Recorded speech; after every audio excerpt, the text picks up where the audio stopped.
The Unruly Cuckoo's Clock. A short story from the anthology The Colossus of the Thames and Other Tales.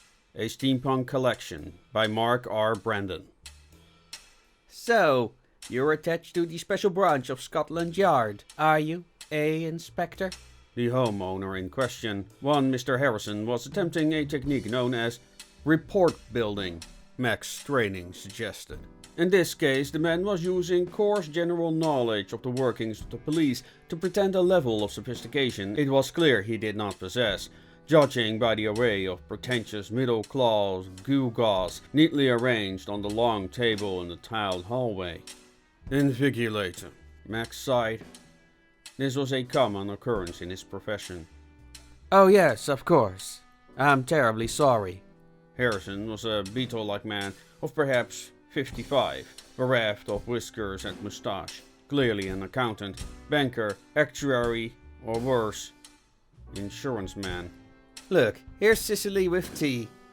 The maidservant wheeled in a brass-plated Vienna cart, another terrible middle-class affectation, bearing a frightful spout teapot, matching service, and a silver cake stand bearing a selection of decidedly middle-class fancies and crustless sandwiches. Very kind, said Max without emotion. Emotions were the very devil, in his view. An experienced detective invigilator in the constabulary of chronological affairs, commonly known as the Time Police, though never within the constabulary itself, had no room for emotion. Emotion led to irrationality. Emotion led to the mistaken judgments. Emotion was imprecise. Imprecision was the greatest crime of all. Punch fancy? Harrison poured tea and indicated the cake stand. Cook is a marvel with quince. We have several bushes in the garden. His voice quivered slightly. This man is nervous, thought Max. Despite himself, Max was tempted by the fancy, but declined, sipped instead at his tea. Citizenry relations was a minor part of his role, but Max's firm view was that full adherence to the principles of English proper time was more likely where its true custodians, the constabulary, treated the citizenry with politeness. Tea was politeness. Cake was indulgence, leading to emotion, and so forth, down the track to complete chaos. Before we inspect the errant chronometer, said Max, adopting his formal constabulary terminology, you might tell me something of its history. Yes. Harrison was halfway through a quince fancy. A few crumbs fell down his mouth on his machine-print waistcoat. Max, through force of will, prevented his lips from curling disdainfully. Crumbs, the very acme of imprecision. Harrison replaced the remaining half of his confection on his plate. I believe my grandfather acquired the clock in Prague. City of clocks? Max nodded. It might be venerable then. Custom made, certainly. Indeed, stammered Harrison. Anyway, Grandpapa brought it back to England via Paris, where I believe he had its oscillator replaced. Replaced? Max felt disdain rising once more. Yes, he was French on his mother's side. My great-grandma, and had always had an affection for French engineering. Max harumphed. This may be the reason for its malfunction. Oh, do you think so? Max engaged citizenry relations once again. He should not offend the French blood flowing through the man's veins.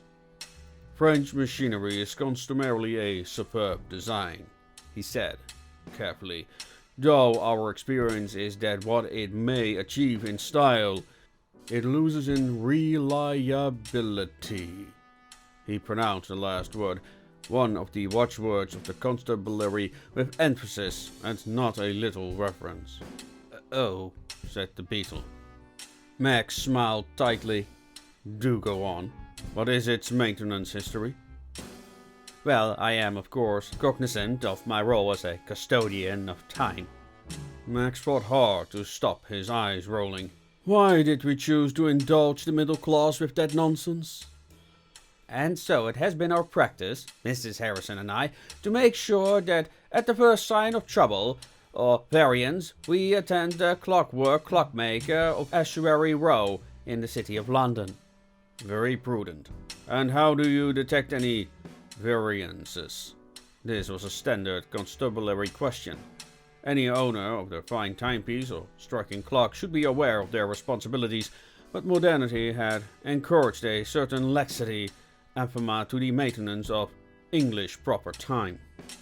Oh, my wife's brother is a parson in Woolwich. It is his practice to adjust his own fob watch by the imperial clock outside the Greenwich Observatory once every week.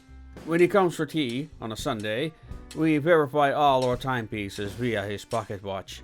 Max nodded. That is a practical system, he conceded, though the kind of timepieces which would be taken for such a ritual might have lost or gained a second by the time their owners returned to the thematic underground railway station at Blackheath, never mind made it all the way here to Chiswick.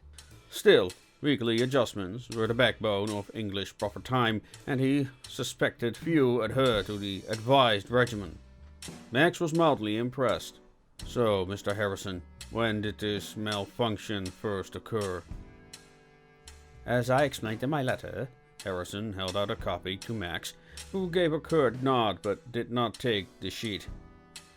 It does not appear to be a malfunction as such.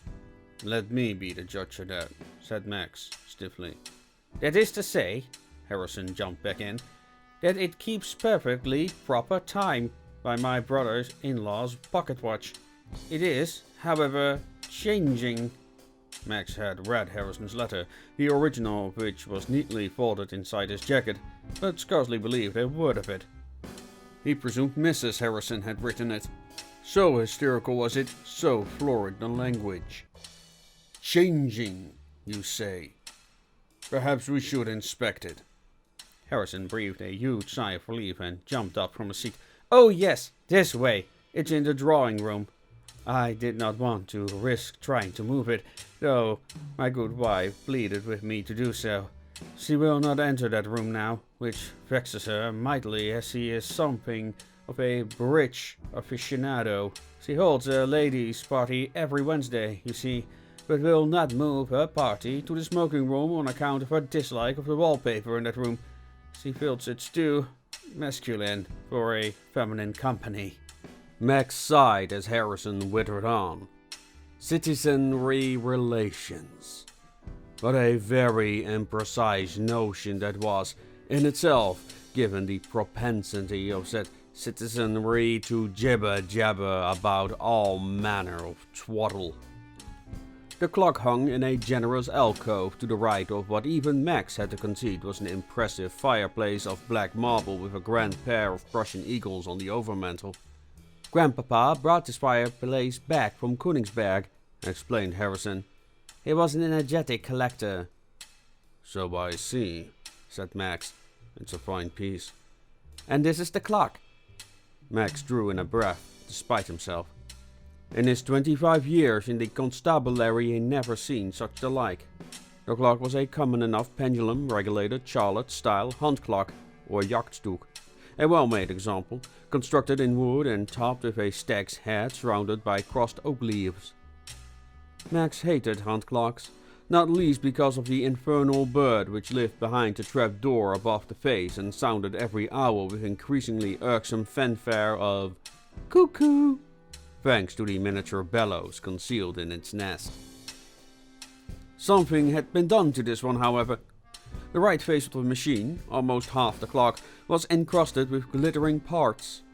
Upon closer inspection, these revealed themselves to be watch parts: springs, levers, wheels, fingers, pinions, correctors, winding stems, as well as a few tiny dials which looked incongruous, a scattering of porcelain eyes across a brass field. "What on earth have you done to this man?" "Mercy me," said Harrison, more beetle-like than ever, now in his frantic denial. "I haven't done anything to it. I came down one morning, I noticed one tiny cog upon it. I tried to remove it, but it would not budge. By lunchtime that day there were half a dozen parts apparent. I obtained a watchmaker's catalogue to try to identify them to see if there might be some kind of clue there, but could not make heads nor tails of it. Finally, I thought I might be some kind of disease. I fancied I could see this new portion moving, fractionally. My wife suggested I may be experiencing some kind of seizure and had me take a powder, but it made no odds. I began to avoid the room entirely, so perturbed was I. At that point I determined I should write to the constabulary. Max, who had regained his previous calm, took out his magnifying glass, removed it from its back velvet pouch and began to inspect the clock. He began at the bottom, where one of the weights still retained its pine cone shape, but the other had been replaced by something else entirely. An angular construction, almost like a lady's necklace of a peculiar Gothic design, with what looked like a death's head at its center. "Look at the top, at the deer," bubbled Harrison from behind him. The man was cowering, clearly petrified. Max obliged and examined the miniature stag's head, which crowned the clock. Half of the stag's imagined skin was missing, along with its left eye, left side lips and one nostril. Instead, the eye socket, teeth and skull were exposed in livid ivory. Max recoiled slightly. Whoever had done this was an artist of the first measure, albeit one with a ghoulish sensibility. It was exquisitely detailed, entirely as if a tiny stag had been killed for the purposes of building this strange device. "And then the face," muttered Harrison. "What is that?" The porcelain dial of the clock had been partly altered, also, in addition to both clock hands. The numbers on the second half of the dial were now a hard black, machine-struck Gothic, in contrast to the lighter, hand-painted character on the other side. The hour hand resembled a especially vicious spike, while what looked like a tiny brass gargoyle, such as might be found among the edge of the roof of a medieval cathedral, clung to the tip of the ornate black blade of the minute hand. And the cuckoo? Max pushed his glass slowly into the direction of the cuckoo's nest. Harrison quailed and took to the queen's end chair beside him. "I dare not." He gripped the arms of the chair so hard his knuckles turned white. Max looked at his own watch, a chronometer of the first order, set to imperial time, of course. The cuckoo clock was exact in step with it. Exact. How is that possible? Imperial time was the preserve of the Greenwich Observatory, the military, the constabulary and the first family alone. There was no way a man of Harrison's position, for all the interesting antiquities he seemed to own, could afford it. There was no way a man of Harrison's position, for all the interesting antiquities he seemed to own, could afford. Of course, it might be mere coincidence. Nothing could be ruled out at this stage, but Max did not believe in coincidence, especially not the mere variety. "I believe this to be a defective piece," he said calmly, "and I will have to remove it when I am done inspecting it." "Very good." Harrison seemed relieved. "Consequently, the time it marks is also defective. I am compelled to force it to chime." Harrison nodded, though his permission was neither sought nor necessary. He then shuddered and looked away, cringing.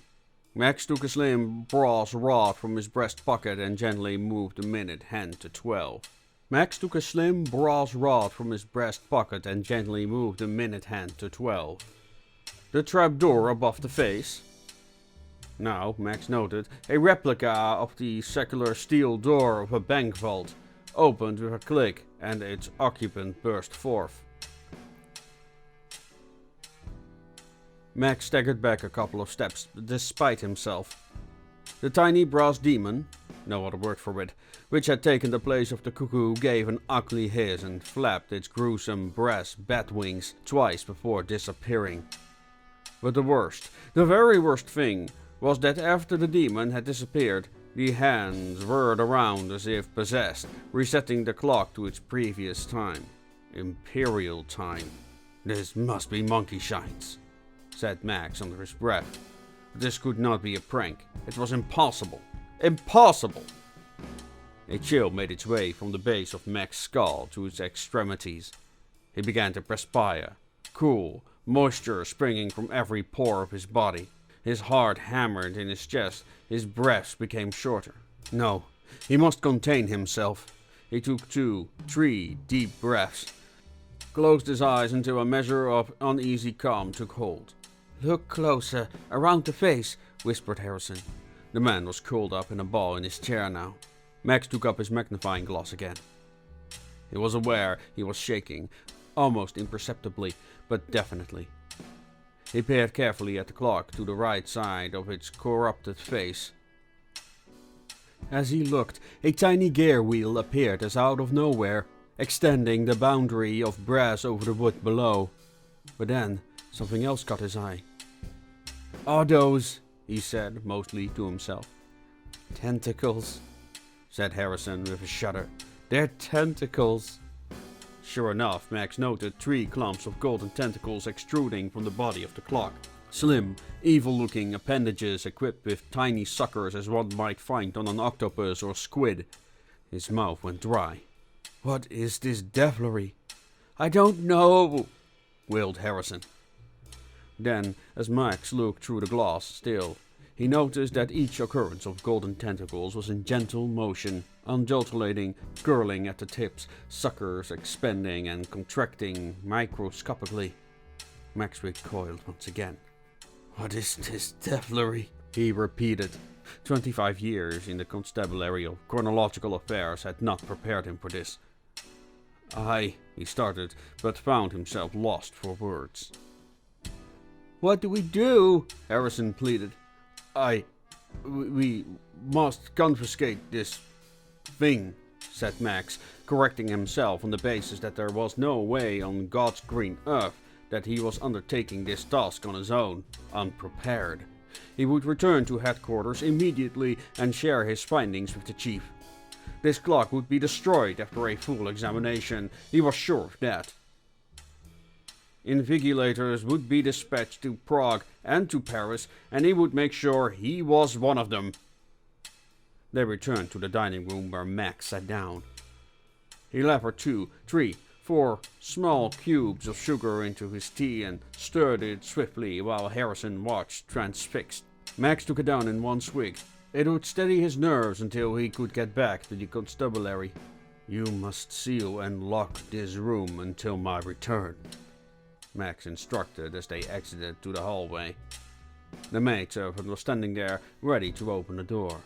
Had he been earwigging? He could not take the chance. "You and your household must not breathe a word of this," he said, gravely. "If you have already imparted any information on this phenomena, you must tell me, under the Chronological Security Act of 1854, to whom you spoke. We will then undertake what we call contact tracing, whereupon any you have spoken to will be contacted and warned of the damaging nature of such infectious rumors. The penalty for non-compliance and willful inaccuracy is up to 4 years. Hard labor." Harrison and the maid both gulped. Nobody except my wife," said Harrison, finally. He and the maid looked at each other, wide-eyed.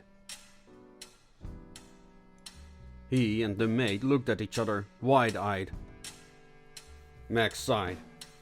"You will need to speak to your wife, and you will provide me, by secure telegrams, the names and addresses of anyone she has spoken to about this.